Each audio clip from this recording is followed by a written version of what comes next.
Hey guys, welcome back to my YouTube channel. So today things are going to be a little bit different. This morning I went to the store and I was looking for some items to flip for this week's video, and I really couldn't find anything. I didn't have much to begin with, and I couldn't find anything that sparked any creativity. So we're going thrifting. We're going to see what we can find to flip for a profit, and right now I'm at a brand new thrift store in my town. So let's go in and see what we can find. I'm pretty excited about a new thrift store in my town because our options were pretty limited.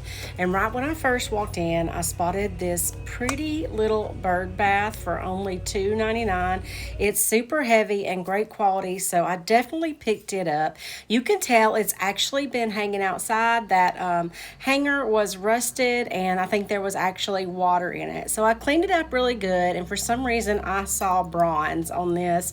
This fusion metallic bronze just really takes any project to the next level.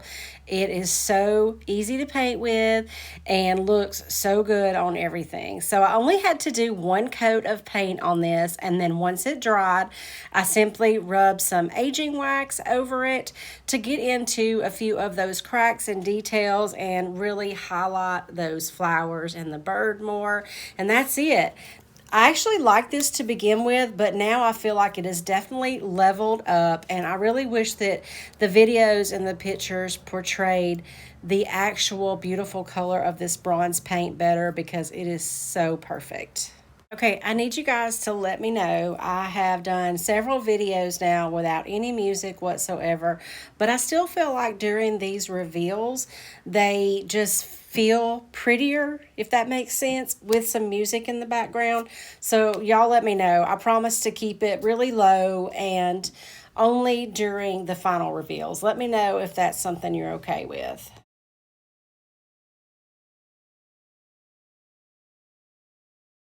Back in the thrift store. So I was really excited about this thrift store. The prices were great.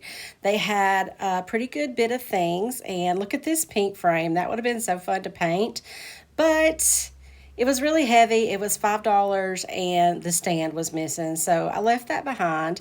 And I do wish I would have picked up this Pier 1 wooden bowl, but I also have several of these in the store that I've painted and haven't sold yet. So I held off on that one as well. Pioneer Woman is always too expensive for me around here, but I did find this vase coming up next that had so much potential. Someone had already tried a DIY on it. It was only $1.99, and I absolutely love the shape of it. So that went in the basket, and let's see what we can do with it. I decided to use the Persephone mold. I don't know if you guys remember this one. I've only used it twice, and I did it in a frame both times. So I thought that I would do it on this vase. I don't know, kind of having a French country type feel today. All the IOD molds tell you exactly how much resin they will need in them, and I actually did finally get me some of the 10-minute resin. I've used it before, but normally for cost efficiency I go with the overnight, but I didn't have the patience today, so I mixed up equal parts A and B, stirred it really good. That's so important. Be sure you follow all them directions on the back. And it was exactly enough to pour into this Persephone mold, and then I just used my little popsicle stick there to make sure it was spread all the way out to the edge. You want to do that so you get nice pretty edges on everything. And then I sped this up because I just think this is the coolest thing ever to watch this thing turn completely white. I had a customer and got a little bit busy, so I let it stay in there too long. I meant to take it out before it was fully cured so I could curve it around to this vase. So it was already pretty hard by the time I got to it, but it was no problem to use my heat gun, heat it up, and mold it then to the shape of the vase. But definitely it's easier if you do it before it's completely set up. It's much more pliable. But once I got it shaped how I wanted it, I added some Titebond glue to the back of it and glued it onto the vase. I taped it down with some painter's tape just to hold it in place for a little while. Although this Titebond Quick and Thick sets up pretty fast. I don't use any other glue for this. For any other type of material, it works on everything. Wood, glass, clay, everything. So the next morning, I did let this dry overnight. And the next morning it was ready to paint. And for that, I chose Fusion in the color French Eggshell. This is absolutely one of my favorite go-to colors. I use it all the time. It's a beautiful blue, green, gray type color, and it goes for any season all the way around. And I just gave this 2 coats. It painted really well, and I could already see all those beautiful details on this lovely lady. And after I got the 2 coats on and it was dried completely, it's already looking so much better. I added some DIY white wax, and that wax will stay down in all those lower parts on the mold, really highlight all of the details. I took a paper towel and wiped any of the excess back, and I went ahead and did the whole vase to create some texture and depth throughout the entire thing.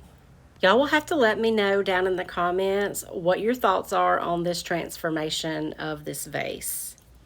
And if you love it so much you want it to be part of your home, it is available on SusieOnTheFarm.com.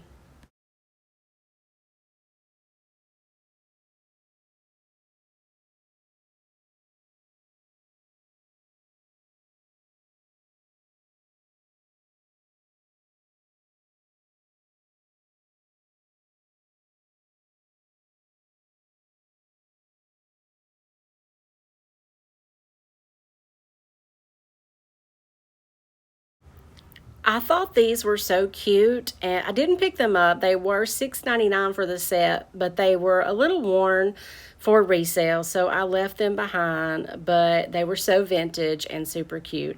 I also did not pick this up. I really wanted it. It was beautiful, but for $3.99, I really couldn't resell it and make anything off it, so I left it behind. But I absolutely picked up this creamer for $1.99. It's so cute with that needle point on it, and on the bottom it actually said 14 karat gold. I almost picked up these wooden candlesticks, but they were $6 for the set. However, I did not pass on this cutting board, and I never do. Cutting boards are a great upcycle, and I brought this one back to the shop to make it over. This one was brand new, never been used. I paid $4.99 for it, and y'all know I've been trying to work through all of my scraps. Well, I have tons of paint inlay scraps. This one is an oldie but a goodie. It's called Chateau. It's one large image that you piece together, but there's plenty of pieces that you can do in different ways, and that's what I did here. I just kind of did cut out pieces here and there and kind of made it how I thought would look pretty. This one's made to look very distressed. I don't know if you can see, but it has all those gold flecks, and it's like old world paint is what it reminds you of. So I wanted to keep that feel. And I just kind of placed them how I thought they looked pretty. And then I had a lot of those little gold pieces left, so I made sure to cover all the surface. I'm planning on this one looking very textured, because whenever you cut these paint inlays and you don't use an entire sheet, you can see the lines on them. I mean, there are ways to disguise them, but for this project, I thought that it would be perfect to showcase them, if you will. So laid everything out like I liked it, and once I had it kind of in the places I wanted, then I removed everything and tried to keep it where I could still know how I had it. And once I removed everything, I went ahead and did that 3rd coat of paint. You can do this on the 2nd coat, but when I was doing white over that darker wood, I decided to go ahead and do it on the 3rd coat. So I'd already previously done 2 coats of paint. And paint inlays are a lot easier than they look after you do them a while. You want to put the paint side down into your wet paint, and you'll miss the paint inlay to activate the paint on it. Put it into your wet paint and press it down. I just use my finger, but you can also use a brayer to make sure you don't have any wrinkles. On this one, like I said, I'm wanting wrinkles. I'm wanting all that texture. And then once you get everything laid down like you want it, you want to spray it again, get it really wet, and I use a paper towel to wipe back any of the excess. About 30 minutes later, I came back, and this is completely dry, and to remove it, you just want to re-wet your paint inlay, and again, I'm going to take a paper towel and get the excess water off, and then I will begin removing. And this turned out exactly how I had envisioned. I love all those little gold flecks, and I love all the imperfections in it. I love all the lines, and the texture is just perfect. It reminds me of, I don't know, the walls in an Italian villa or something like that. Even though I've never been to one, I imagine something like this. It is so beautiful. So I let that side dry, and I'm like, well, I don't need to waste these pieces that I do have left, because I had several left. So I did the same thing on the back, although I will say I liked my placement better on the first side. This side turned out super cute too, and I did the same process as I did on the front. And I just used up pretty much every little piece. I did end up with a few pieces left that I can use on another project, but I am getting through my stash, y'all. My goal is to get through a ton of my IOD scraps before we have another release. We will have one before the end of the year. I don't know when, but I know it's coming, and I want to get through all my IOD stuff. So look how gorgeous this looked. I wrapped a few of them around the sides so they're on the edge. And now I want to keep that distress going, but I don't want to smear the paint inlay. So first I did take this outside and I sprayed it with a clear coat sealer, and I let it dry, before I did anything. And then I distressed it with sandpaper, and now I'm going back over the entire thing with another coat of Big Top. Big Top dries flat, and I love how this turned out. This is this first side, and the back side, like I said, I'm not as crazy about, but it's still really pretty.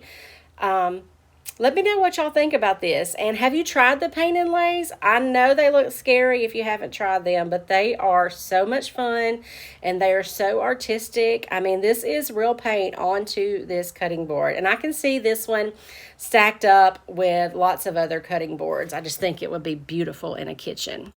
I did not pick this globe up, but I did get this one. It is really thick, and in the past, I always pick these up because I like to make cloches out of them, but I was limited because I couldn't get some that were really heavy or even good quality, because you can't just glue on there. It's not strong enough. So I decided to try drilling into glass, because this is going to be a game changer when it comes to making these cloches. This is a special bit for glass, and I just went for it. I figured this was, I think, $2.99. If I messed it up, I messed it up. But it was a gorgeous shape. It was tall, and it worked, y'all. I wet it. I kept going. My battery ran down on my drill, but all I did was finish drilling that hole after I charged it, and I screwed a piece of hardware on the top. So like I said, this is a game changer. Anytime you find glass vases like this, you can turn them into a very interesting cloche. I styled this one several different ways just to give y'all some ideas, and now I'm going to be on the lookout for all of these thicker glass vases, because I can ship these also without having to worry about them breaking, where the thinner glass ones, sometimes they did not make it through the shipping process.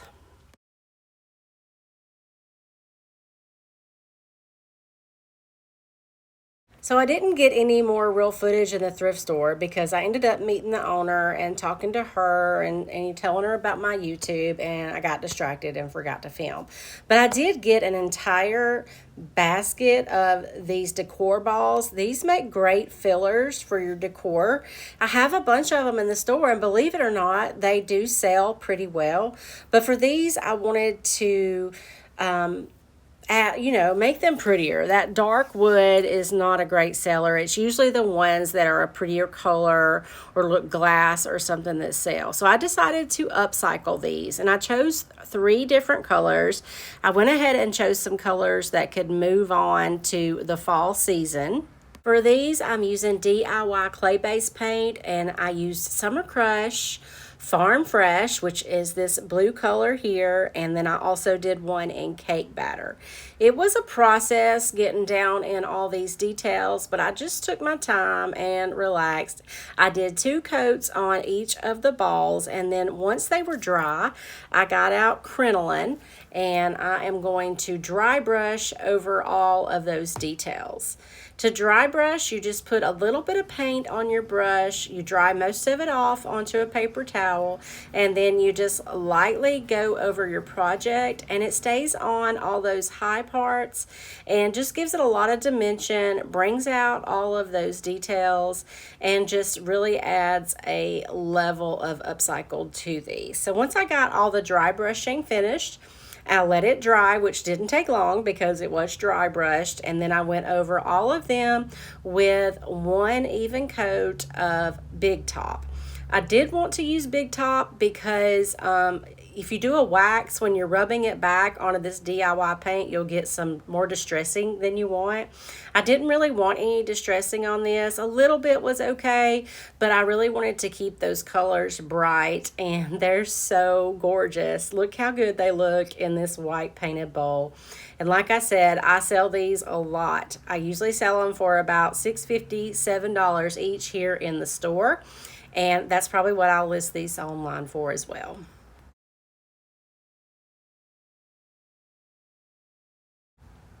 No footage of me picking this next project up in the store, but I did get this beautiful set of art prints for $7.99. So $4 each for these. I think they're about 11 by 14, so they're quite large. They're signed.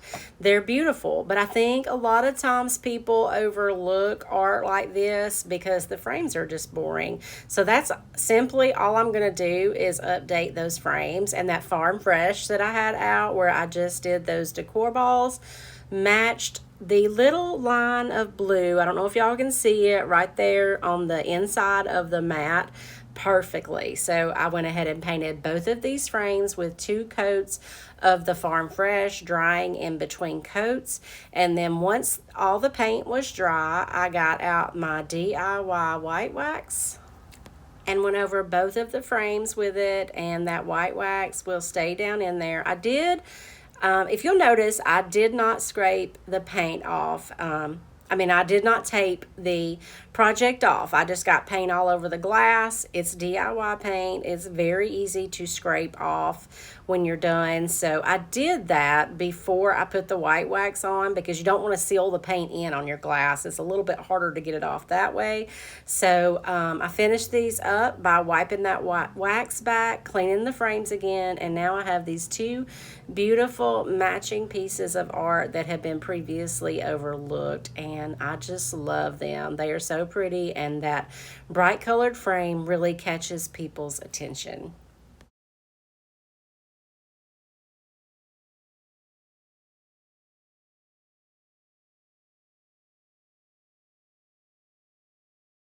I hope y'all have enjoyed today's makeovers. I will be back next week, hopefully. I'm going on vacation, but I'm going to try my best to do a video. Y'all be sure and leave me a comment below. Let me know which was your favorite project for today. And if you need any paint or supplies, be sure to visit SusieOnTheFarm.com. See y'all later.